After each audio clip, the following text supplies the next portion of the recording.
तो मेरे पास इसमें बहुत से मैसेज आए हैं और मैंने 2-3 वीडियोस अभी खास करके जो एक सीरीज बना के दी थी इंटरेस्ट के ऊपर, तो लोगों को बहुत पसंद आई। चाहे फाइनेंस के हों, चाहे आपके ज्वेलर्स हों, या जो भी आपके किसी इंटरेस्ट पे काम करते हैं, तो सबकी अपनी अपनी डिमांड थी। मैंने सबकी डिमांड लगभग पूरी कर चुका हूँ, लेकिन एक डिमांड मेरे पास आई थी कि जो फाइनेंस के थे कि सर हमको एक चार्ट ऐसा बना दीजिए कि मतलब कि जो कैलकुलेटर जो कि जिसमें रिड्यूसिंग फॉर्म पर हो, तो रिड्यूसिंग बैलेंस के साथ में कई लोगों की डिमांड मेरे पास आई है। तो ये वीडियो स्पेशल मेरा उन्हीं लोगों को डेडिकेट है जिनकी अपनी रिक्वायरमेंट थी कि लोन जो हम ले रहे हैं किसी भी बैंक से, तो वो रिड्यूसिंग फॉर्म पर हो और हमको हमारी शीट पूरी बता दे कि हमने जो ईएमआई पे करते जा रहे हैं और हमारा जो इंटरेस्ट है वो हमारा कम भी होते जा रहा है। तो यहाँ पर देखिएगा स्क्रीन पर मैंने आपके सामने कुछ बना के चार्ट पर रखा हुआ है, जिसको मैं समझा दूंगा और उसका फार्मूला पूरा आपको दिखा दूंगा। शायद यही हो गया आपकी जो आपकी फुलफिल पूरा करेगा।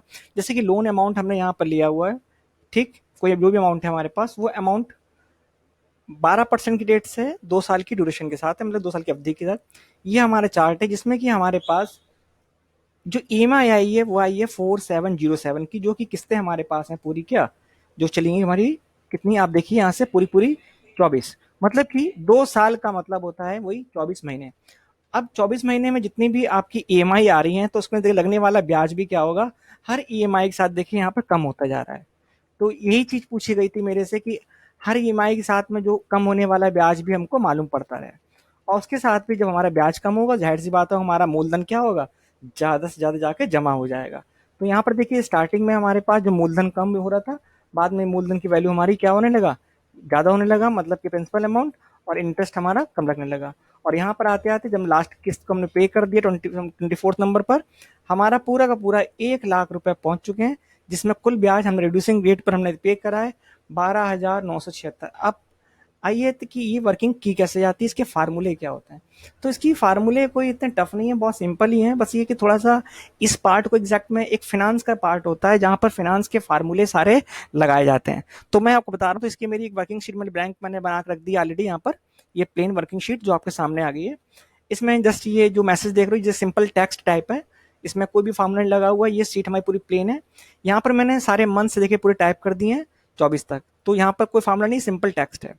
तो अब यहाँ पर क्या है कि ईएमआई जो हमारे पास यहाँ पर जो चल रही है, तो यहाँ पर देखिए वर्किंग बनाते जाना। यहाँ पर जैसे कि ये ब्लैंक हमारे पास शीट है, यहाँ पर इसी कोई हमने यहाँ पर तो कॉपी करा है, इससे कोई मतलब नहीं, सिंपल टेक्स्ट है जो हमारे यहाँ तक खाली है। अब यहाँ पर लोन अमाउंट, ये जो लोन अमाउंट हमारे यहाँ पर फिल करा हुआ, वो लोन अमाउंट हमारा यहाँ पे आना चाहिए। अब लोन अमाउंट आएगा क्या, इसका एड्रेस क्या है, यहाँ एड्रेस देखिए क्या है, यहाँ पर D2, बस यहाँ पे इक्वल लिखिए, D2 लिख दीजिए यहाँ पर। तो सेल रेफरेंस के थ्रू D2 की जो भी वैल्यू होगी वो आ जाएगी। अभी अमाउंट हम लोग जो काम कर रहे हैं वो 1 लाख पर, अभी 2 लाख लिखेंगे, 2 लाख आपके यहाँ ट्रांसफर होकर आ जाएंगे, देखिए। ठीक, तो इनफैक्ट जो भी आप अमाउंट लिखेंगे वो अमाउंट क्या होगा, यहाँ से लेकर यहाँ तक में लिंक में काम करेगा। तो ये तरीका था लिंक पे निकालने का। अब पहला पॉइंट होता है कि ईएमआई का फार्मूला लगाया क्या जाता है। तो ईएमआई का फार्मूला निकलता है यहाँ पर, जो वो लगता है उसे कहते हैं पीएमटी कहते हैं। ठीक है, पीएमटी फार्मूला होता है जिसको हम लोग यहाँ पे यूज करते हैं किसी भी कैलकुलेशंस के लिए, आपकी पर मंथ इंस्टॉलमेंट को निकालने के लिए, जो कि फाइनेंस का अपना खुद का फार्मूला होता है एक्सेल के अंदर, जिसको लगाने के बाद आप कोई भी ईएमआई को निकाल सकते हैं। तो इसमें सबसे पहले क्या होता है, बहुत सिंपल समझ लीजिए, अगर आप ऐसे फार्मूला पढ़ेंगे तो टफ लगेगा, पर जो नंबर ऑफ पॉइंट्स में पूरा बता रहा हूँ उसको यूज कीजिए, आपको कोई दिक्कत नहीं है। सबसे पहले हमने क्या करा, पीएमटी लिखा। जो हमारे पास कोई फंक्शन होता है उसकी प्रॉपर्टी होती है कि पैरेंथेसिस, मतलब कि ब्रैकेट्स, ब्रैकेट्स लगाए। सबसे पहले जो इसके अंदर अगर आता है वो होता है इंटरेस्ट रेट। इंटरेस्ट रेट आपका क्या है, तो इंटरेस्ट रेट देखिए सामने लिखा हुआ है 12%, तो 12% का एड्रेस क्या है, D3, तो मतलब column number D, row number 3, तो यहाँ पर हो जाएगा क्या, D3। तो पर D3 जो हमारे पास इंटरेस्ट रेट है, ये हमारे पूरे साल भर का है, तो इसको कन्वर्ट करना पड़ेगा क्या, डिवाइडेड बाय 12 से। तो अब हमारे पास 1 महीने का इंटरेस्ट निकल के आ जाए, क्योंकि ईएमआई तो 1 महीने की होती है ना, तो इसलिए इसको डिवाइड करेंगे 12 से। अब वो यहाँ पर होता है टोटल ड्यूरेशन, मतलब कि पूरा लोन कितने समय के लिए। तो पूरा लोन जो हमारा समय है वो है 2 मतलब है क्या, ईयर। तो हमने यहाँ पर 2 लिखा कहाँ पर, देखिए D4 के अंदर, तो यहाँ पर लिख दिया D4। तो मतलब कि D4 का मतलब हो गया कि वैल्यू ऑफ 2। पर D4 जो हमारे पास है वो क्या है, ये एक प्रकार का हमारे पास पूरे 2 ईयर है, पर इसको कन्वर्ट करना पड़ेगा आपको किसके अंदर, मंथ के अंदर। तो उसको मल्टीप्लाई बाय कर देंगे 12 से, तो यहाँ पर हमारे मंथ्स आ गए यहाँ पर। अब हमारे पास क्या निकालना है कि अब वो अमाउंट बताइए जो अमाउंट हमारे पास आ रहा है। तो अमाउंट का जो एड्रेस है हमारा जो आ रहा है वो एड्रेस है, आप ये वाला नहीं, आप लेंगे जो रेफरेंस लिंक से यहाँ पर आया है। तो यहाँ पर आएगा F8, तो यहाँ पर लिखा F8, ठीक। F8 लिखकर ब्रैकेट बनाया। अब जैसे F8 बना के एंटर मारेंगे यहाँ पर, तो यहाँ पर देखिएगा कि वैल्यू जो हमारे पास आएगी वो माइनस में दिखाएगा। अब माइनस में क्यों दिखाएगा, क्योंकि यहाँ पर इसका कारण क्या होता है कि ये जो हमारे पास फार्मूला जो होता है पीएमटी वाला, ठीक है, जब भी किसी भी वैल्यू को दिखाता है तो वो क्या होता है कि वैल्यू हमारे पास अमाउंट निकल रहा है। अमाउंट का मतलब होता है कैश, और कैश कभी भी अगर हमारे पास गोज आउट होता है तो उसका क्या करते हैं, माइनस में शो करते हैं। तो कैश निकला तो इसने क्या करा, माइनस में शो किया। तो उसके लिए क्या करेंगे, यहाँ पर F8 लिखा हुआ है, यहाँ पर कर देंगे माइनस का F8। अब देखिए कि जो वैल्यू हमारे पास आएगी वो ठीक पॉजिटिव वैल्यू निकल के हमारे सामने आ गई 4707। अब हम इसको अगर कॉपी करेंगे तो वैल्यू के सेल एड्रेस चेंज हो जाएंगे। तो क्या करेंगे, इसमें जितने भी सेल एड्रेस हमने दिए हुए हैं उन सबको लॉक करेंगे। लॉक की प्रक्रिया मैंने पहले बता चुका था। लॉक करने के लिए F4 कमांड होता है जिसको आप यूज करेंगे। F4, जितनी भी यहाँ पर एड्रेस लिखे हुए हैं सारे एड्रेसेस को आप लॉक कर दीजिए वन बाय वन।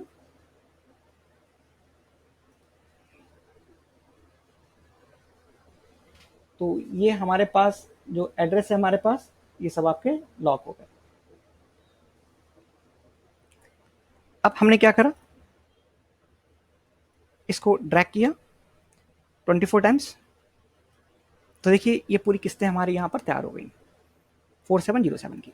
अब बारी आती है क्या, इंटरेस्ट निकालना। अब इंटरेस्ट निकालने का फार्मूला यहाँ क्या होता है, तो इंटरेस्ट तो मालूम है, इंटरेस्ट निकालने का जो अपने आप का जो फार्मूला होता है बहुत ही सिंपल है, ठीक। तो अब इंटरेस्ट हम निकालेंगे कैसे, तो इंटरेस्ट निकालने के लिए हम लोग क्या करते हैं, यहाँ पर जो इंटरेस्ट कैलकुलेशन करते हैं। तो अब हमने यहाँ पे क्या करा, इक्वल लिखा।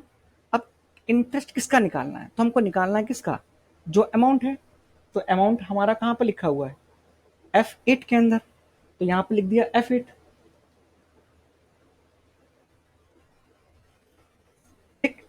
अब F8 का जो अमाउंट है इसका कितने परसेंट, तो ये परसेंट हमारा लिखा हुआ है D3 के अंदर। तो मल्टीप्लाई बाय D3, ठीक। अब जो D3 की वैल्यू है इसको क्या कर देते हैं हम लोग, एंड टू एंड यहाँ पे लॉक कर देते हैं, ठीक। अब जो D3 की वैल्यू हमारे पास निकल के आई है वो क्या होगा परसेंट के लिए, पर D3 जब करेंगे तो ये वैल्यू को डिवाइड करना पड़ेगा बाय 12 से, ताकि हमारे पास 1 मंथ का वैल्यू कैलकुलेट होकर निकल के आ जाए, ठीक। अब प्रिंसिपल निकालने के लिए क्या, इस अमाउंट से इस अमाउंट को लेस कर दो। मतलब कि 4707 का एड्रेस क्या है, C9 minus D9। Principal amount हमारा तैयार हुआ ये, मतलब कि इस ईएमआई के अंदर इतना इंटरेस्ट हुआ, इतना हमारा प्रिंसिपल हुआ। अब लोन बैलेंस क्या हुआ, लोन बैलेंस फॉर्मूला क्या हुआ, 1 लाख जो अमाउंट यहां पर दिया हुआ है F8 माइनस कितना हमने प्रिंसिपल निकाल दिया है वो, तो प्रिंसिपल का हमारा हो गया E9 एंड एंटर। तो हमारे पास जो वैल्यू लेस होके आ गई वो हमारे सामने आके आ गई कि अगर देखिए कि एक कैलकुलेशंस पूरी की पूरी हमारे सामने पूरी तैयार है, जहां पर जो वैल्यू हम लोग देख रहे हैं वो वैल्यू हमारे सामने लिखी हुई है यहाँ पर, ठीक। तो अब हमने यहाँ पे क्या करा है, यहाँ पर अब इस वाले को ड्रैग करके देखते हैं। इनको भी ड्रैग किया, इनको भी ड्रैग किया। तो देखिए जैसे जैसे ड्रैग करते जा रहे हैं वैसे वैसे वैल्यू आ रही है।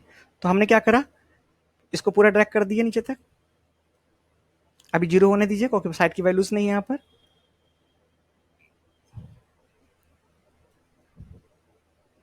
इसको भी लेते हैं, जैसे वैल्यूज आएंगी उसके हिसाब से क्या होंगे।